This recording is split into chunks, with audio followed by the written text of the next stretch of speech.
Joey Lavallee. with Heart Song Radio. And tonight we have a special guest coming in, David Turner. Mr. David Turner, And yes. Joey knows David really well. Yes, I do. I play with Dave. Yeah. And so let's see if Should we bring him in? is coming into the studio. Hey, Dave. Howdy, howdy. Good to see you. Joey, sir, how That's are our you? Hey, nice to see you, Dave. Nice to be here. Yeah, Thank you. you're welcome. So you're living on Siesta Key right now. Yes, I am. And what are you currently doing with your music? Right now? Well, I got a project going called Dave Turner Project with Joey, Yes. where we both play guitar and some bass and sing. And so far, we've hired a drummer, different drummer every time. Yeah, and, we've and had. You never know how that's going to go, but it's been great so far. Great players around down here. Dave Turner Project has a couple CDs out from times gone by. So this is like 3.0, if you will. It was just a convenient name. But I'm writing with a couple of folks out of New Mexico still, and I'll be returning to Wisconsin, play with the Blue Olives every now and then. But this is home now, so here I am. So your origins are Wisconsin. Grew up in Janesville, Wisconsin. That's right. I was adopted into a musical family where my mother was an Oberlin piano harp performance major. And so I got the gift of music from my parents. And they ushered me into trombone when I was in second grade. And that's where things started. And it all went downhill from there. Once you picked up guitar. Yeah, pretty much. Yeah. Yeah. You know, they really wanted me to pursue classical music. And I studied with the first year of Chicago Symphony Orchestra and stuff like that when I was in grade school. And we were reading 4 different clefs. And but somewhere around 7th grade, I went, I'm not going to get a girlfriend doing this trombone thing. So seemed like guitar was the right way to go. But That's how'd you? kind of what Joey said in our first episode when you started playing guitar. Oh yeah. To get the girl. Get the girl. Yeah, but with the trombone, it depends how you use it.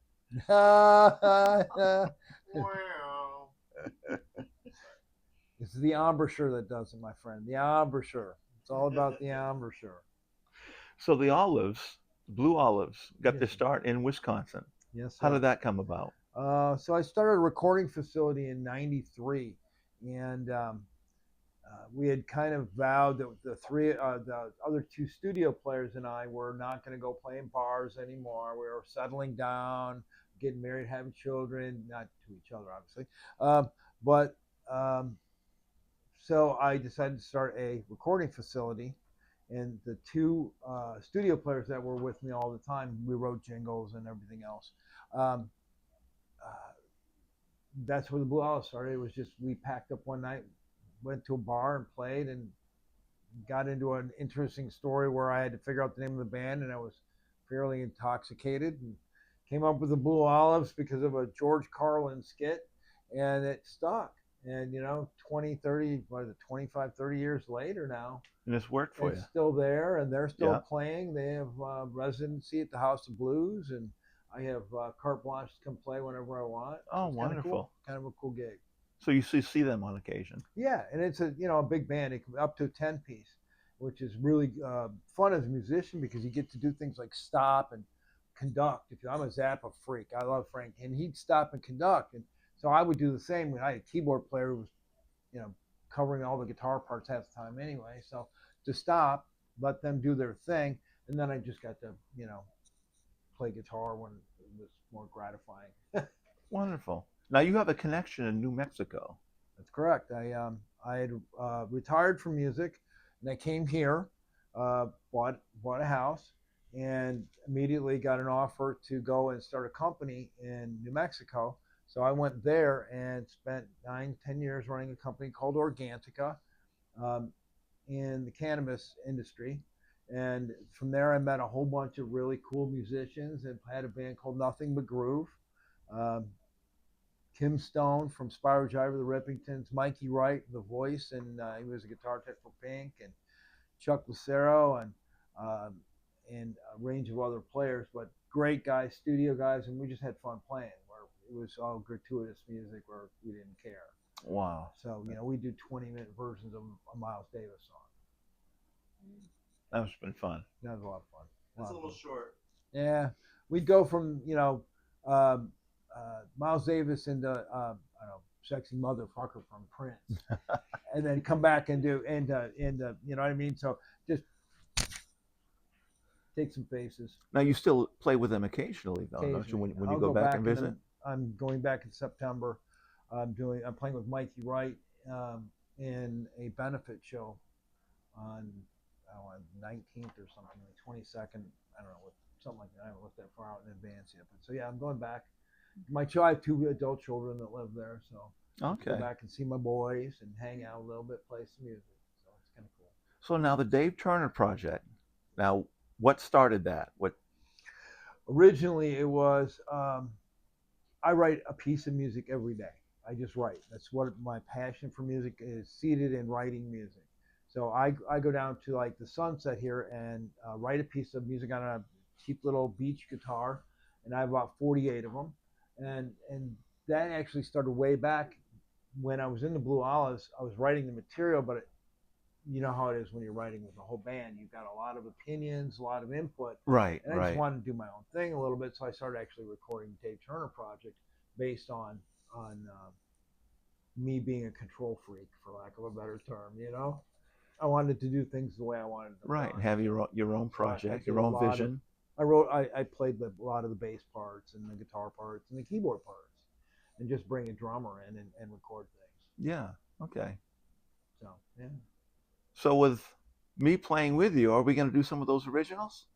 I would like to. We're in a market here where original material isn't exactly propped up on a pedestal. Right, You're playing for the tourists and the migrant crowds, and so I'm grateful because you do all the songs that as a solo performer, you're doing all this stuff already. So for me, I just pick up a bass and you cut into a song. It's cool. It's like, well, I've never actually played that.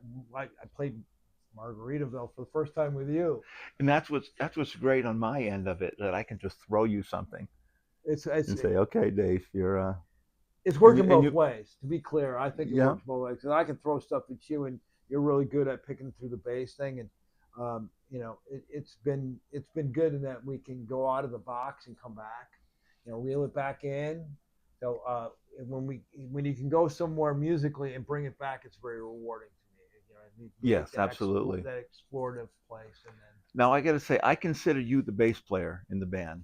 Now tell me about your bass playing in the past. Where did that come about? I've been so lucky to play with so many great bass players. I've been a closet bassist for a long time.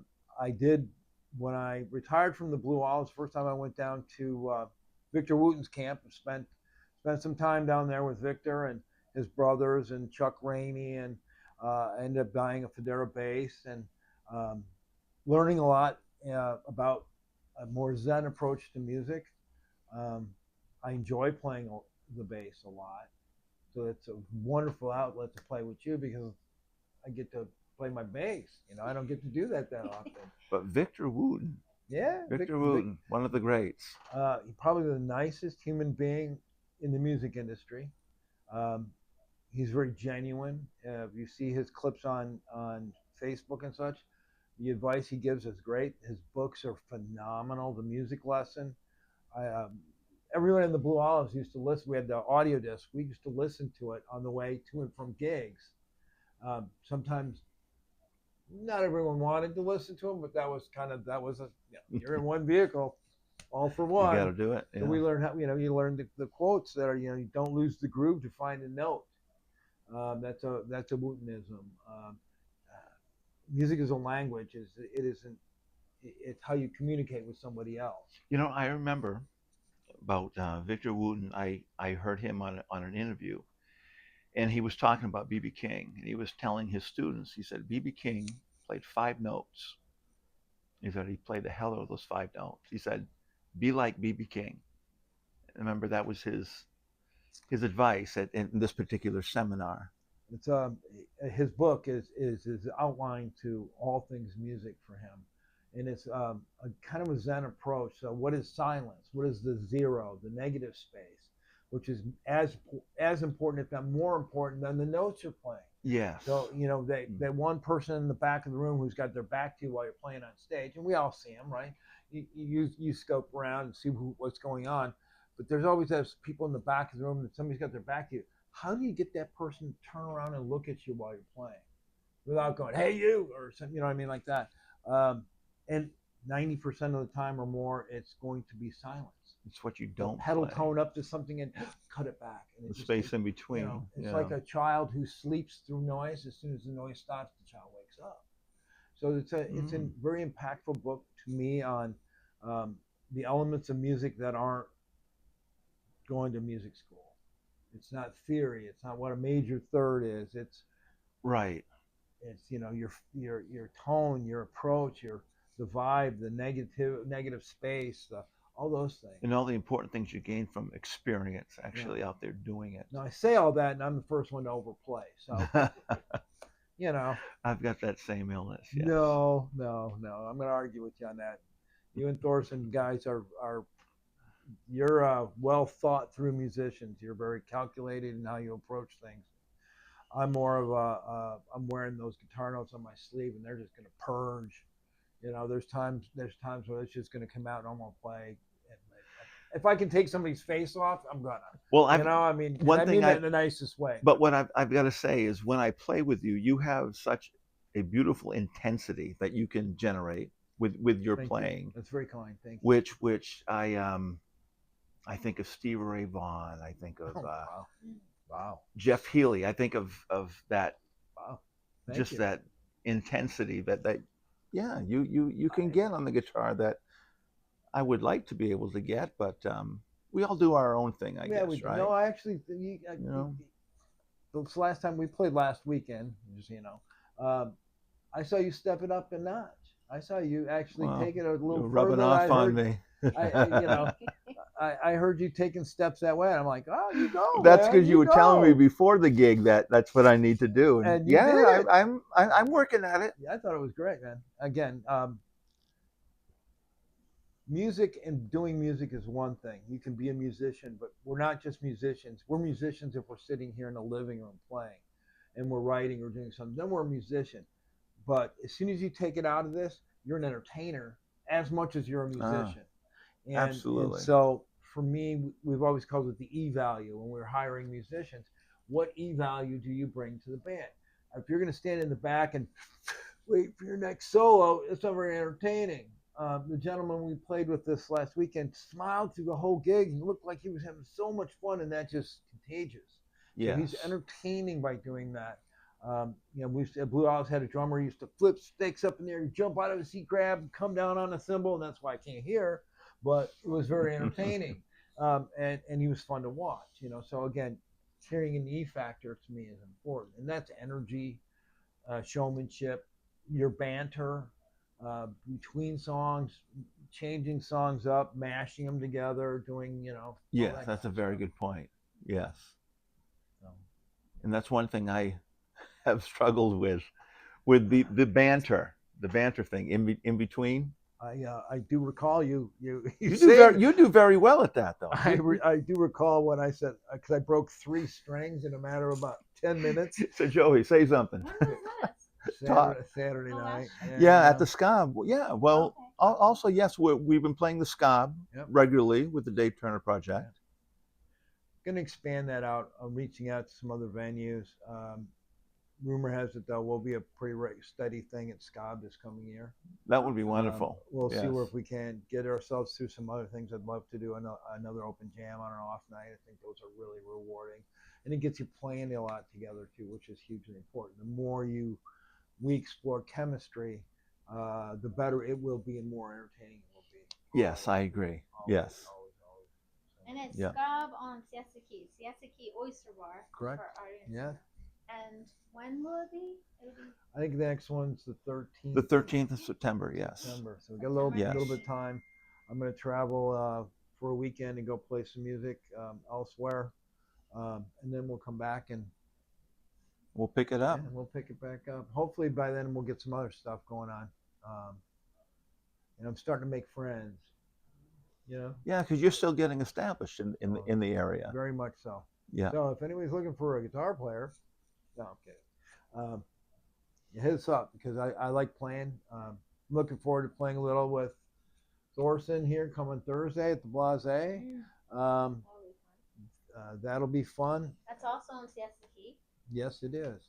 Blase Cafe. I am playing and working with one of the teachers that I teach with. I'm a teacher. I teach sixth grade math, and I'm starting up a guitar club and a music program here in Sarasota. And one of the teachers is a singer and more world beat reggae-ish stuff, and Cool. it's a fun gig. I get to go noodle for 2 hours or 3 hours and just noodle over what's going on. You know what I mean? It's Oh, kind that's of like wonderful. backing track stuff. It's very cool. But I'm also doing. I used to do stuff with Tozier, with Chris Otto and the Melody Miners. Um, you know, there's probably some colorful ways of descriptively saying what I am in terms of my musical promiscuity.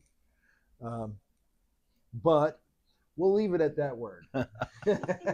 That's okay. That's a good word. Yes. So Joey told me that you opened up for Leonard Skinner. Yeah, we were What was that like? the Blue Olives way back got to open for Skinner, and we did a whole bunch of bands. I mean, we played with at Summerfest grounds with James Taylor, Santana. We played on the opening stage there. All kinds of different classic rock people, just tons of them. Do you have a good memory, like a favorite time that something happened? All right, so the Leonard Skinner show, you know, you're going through these real dark stairwells, right? And our dressing room is, of course, in the heavens. Um, so we're going up at the end of our set, and they're coming down to get on stage. And the lead singer looks right at my singer and with flashlight because it's dark and everything, right? And the lead singer from Skinner looks at our drummer and goes, "You guys are pretty good." And he didn't know what to say. So he goes, "You guys too." I just thought that was funny at the time. He needed to remind the guys in Leonard Skinner that they were good. But it was like Richie Medlock, I believe, was one of the guys that was running through. Okay. Cool guy. Cool guy, cool group. The Blue Eyes were real fortunate. Still playing Wisconsin. If you're in Wisconsin, love you. Yeah. So have you got a chance to play with some people that you really, some of your influences or some of the people you really respect? I sat down in the green room, played with BB King. That was pretty crazy cool. Wow. Now, you had told me you got a chance to play Lucille. I did. That was pretty cool. You know, not many people get to say that. There's a few things that really, you know, if it were a matter of, you know, what are your favorite accolades or what is those important moments? Hearing your stuff on the radio the first time is really cool. At the House of Blues in Chicago, it's an odd reference, but in the bathroom, in the C dressing room, there's signatures every inch of the wall.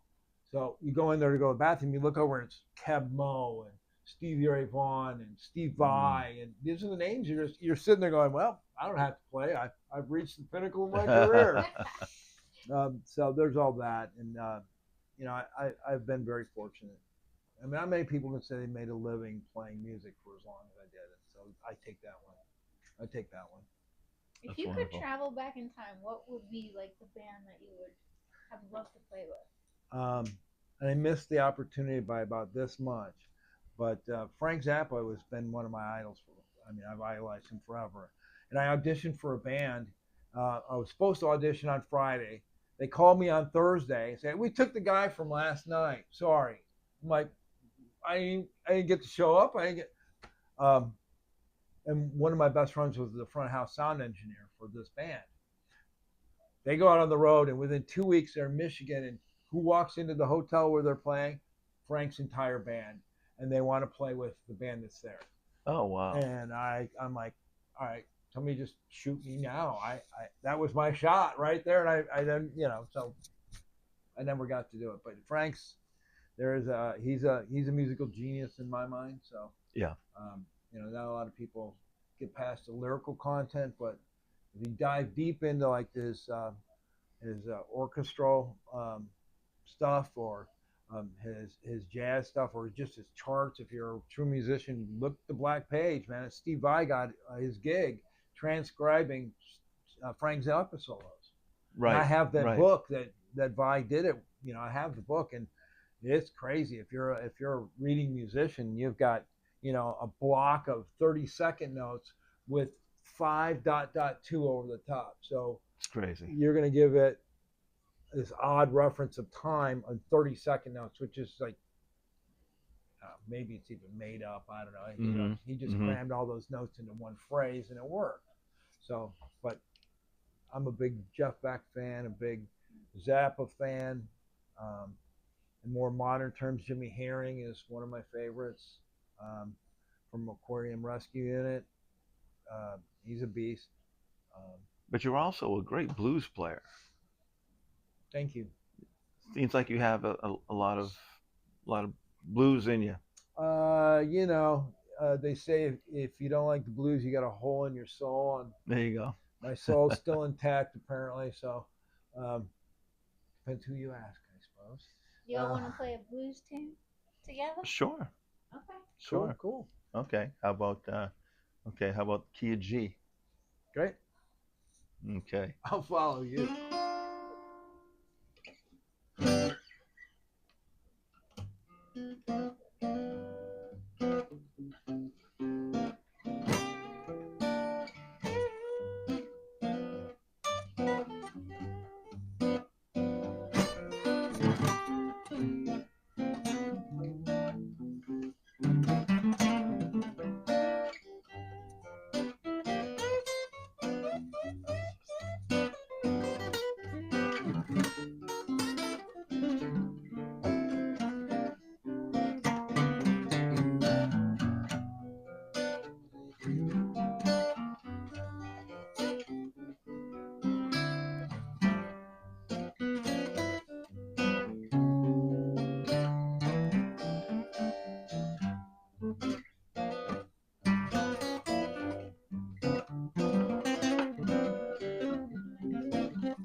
Say something.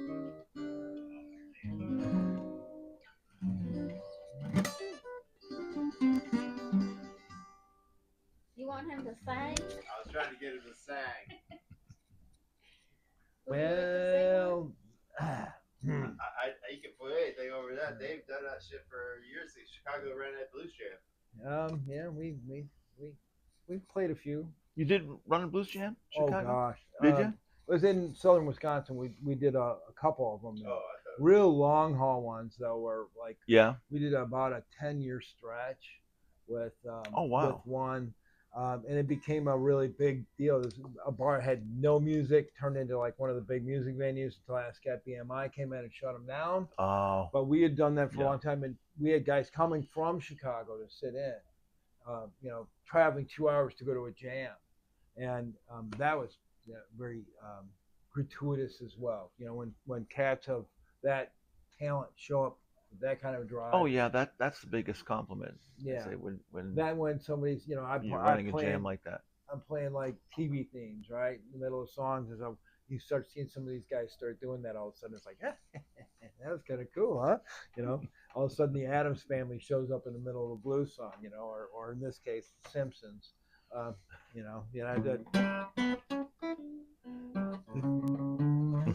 That kind of stuff. It's entertainment. It's like we were saying before. Yeah. It's all entertainment. Yeah. So you get somebody to recognize something, they come back and want to hear it again. I used to have colored strings on all my guitars. And again, if somebody thought that was cool and they wanted to come back again, they would go, "Hey, remember that dude with the colored string?" All right. Right. That was worth it right there. Yeah. There's so many great players, like yourself, like Thorson, like Bird, like there's so many great people around this area who play so well. Um, I'm humbled. Yeah. We That's do have a great We do. musical community. Yeah. I think here in the Sarasota area. Absolutely. Which is why we're You know. here right now. Absolutely, and Yeah. and thank you first and foremost. Thank you. I Absolutely. appreciate being invited to do this, and um, great venues. Come out to the Key and see on Thursday nights, man. Come out to the Key on Thursday nights. There's a great band playing at Blase. I happen to enjoy probably my favorite band since getting down here uh, with Bird Moore. And then Joey and I doing a thing with the Dave Turner Project. We appreciate anyone come out and say hi. Um, if I don't answer back, kick me in the shin, and I'll probably answer. Well, thank you so much, Dave, for coming. No, thank you guys. Appreciate it. Appreciate it. All right, well, everybody come to the Key and listen to some great music. Get up in the morning, believe I love my bro. Get up in the morning, believe I love my bro. I quit the best girl I've been loving, and my friends have my room. I don't want no woman that every downtown man can see. I don't want me no woman that every downtown man can see. 'Cause if she ain't here in this living room, then she's way too far from me. So I get up in the morning, believe I dust my broom. I get up in the morning, believe I dust my broom. Said I quit the best girl I've been loving, and my friends have my room. I go.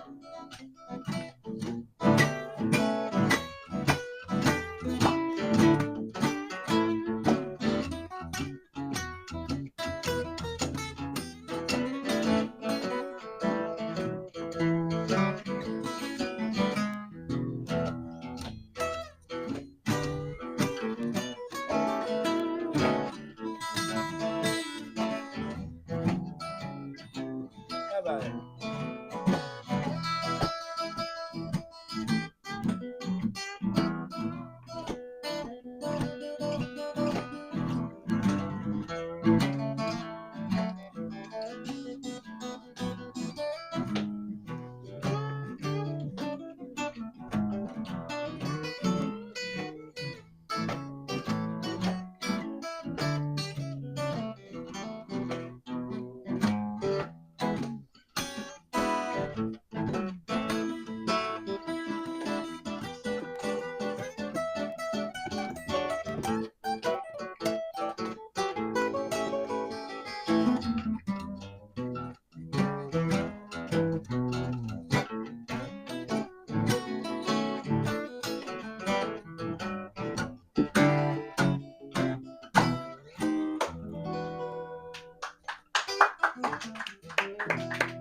Yeah, brother. Sorry, there's only two of us in the background trying to clap. Thank you. We love you. Art Song Road. Thank you. Okay.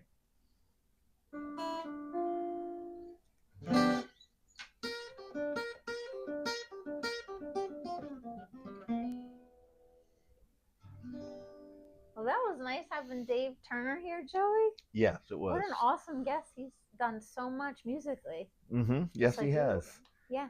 And especially with the Dave Turner Project, featuring myself and whatever drummer we can find at the time. Yeah. They're going to be playing on Siesta Key in September. September 13th. Yes, we'll be there. Yeah. 8 to midnight. Yes. Okay, we'll come to Siesta Key and see the Dave Turner Project. And if you're a drummer out there, call Joey. Hit me up. Thank you for tuning in and watching, and I hope you're excited about the next episode, and please like and subscribe.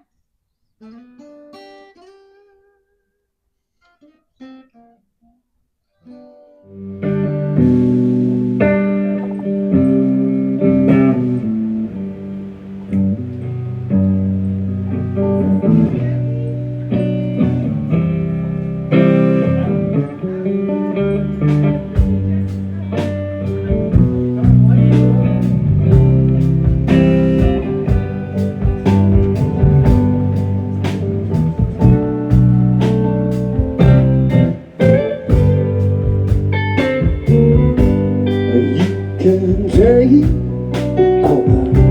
the tea china, wrapped in open, a great big bag for me, and Santa Claus, sent an ocean, and dropped it into the great big sea. Oh, she's as sweet as a Tupelo honey,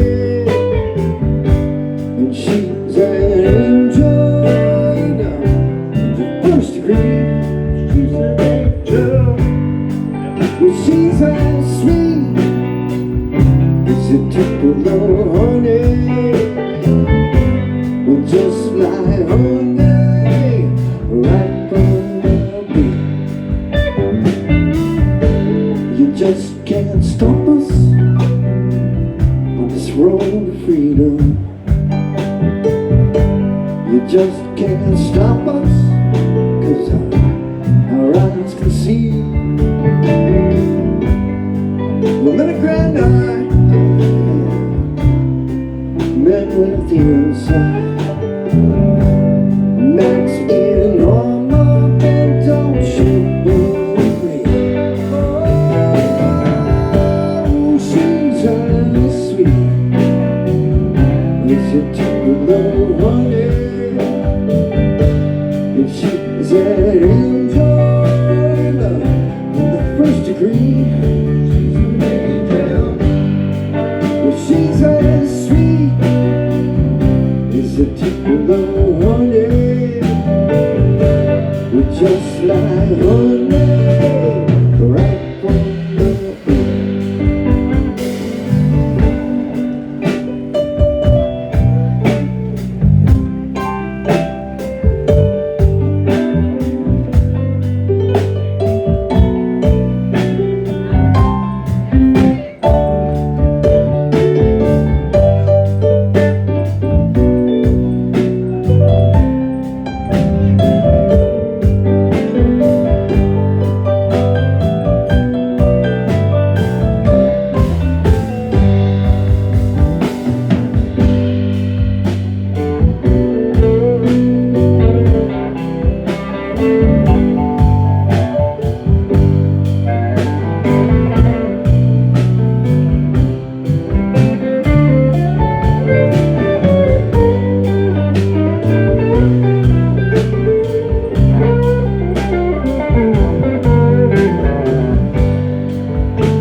like honey right from the beat. We're just like honey right from the beat. We're just like honey right from the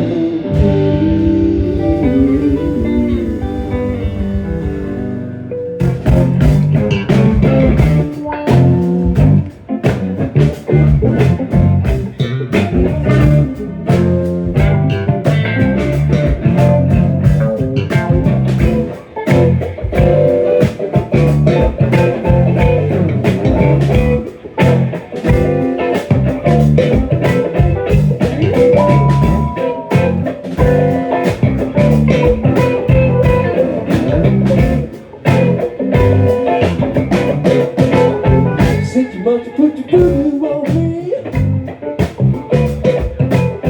we can cast those spells. See the way you got me knocking you girl, bag it on.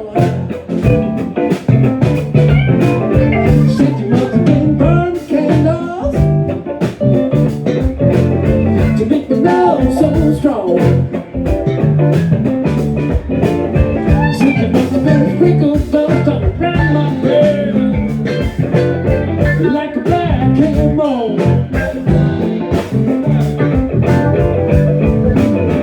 Just lonely blood, oh, you got me in a trance.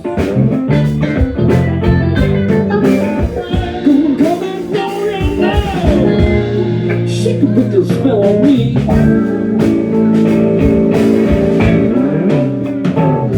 Put your voodoo on me when you cast your spell. They said you must have put your voodoo on me when you cast your spell. Said the voodoo on me, the voodoo on me.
Come on.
bonus points if he started with a Christmas Carol.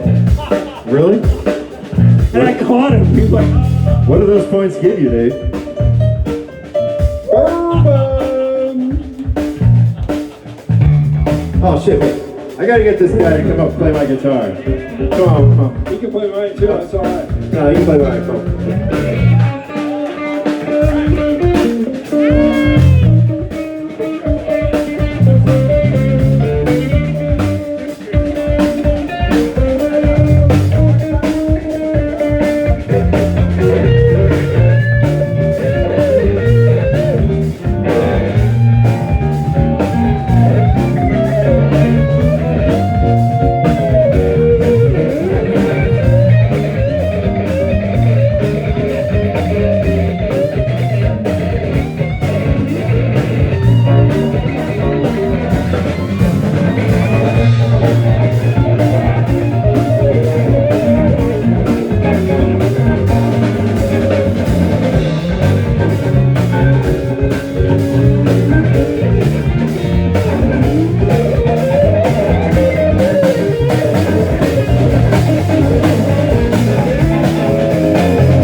Well, faces fading in like a rose. Sit out loud, business I can hold. See, I'm looking back to see you. She was looking back to see you. Looking back at her again. See, I'm looking back to see you. She was looking back to see you. Looking back at her. See, I was looking back to see she was looking back to see mama's looking back at her.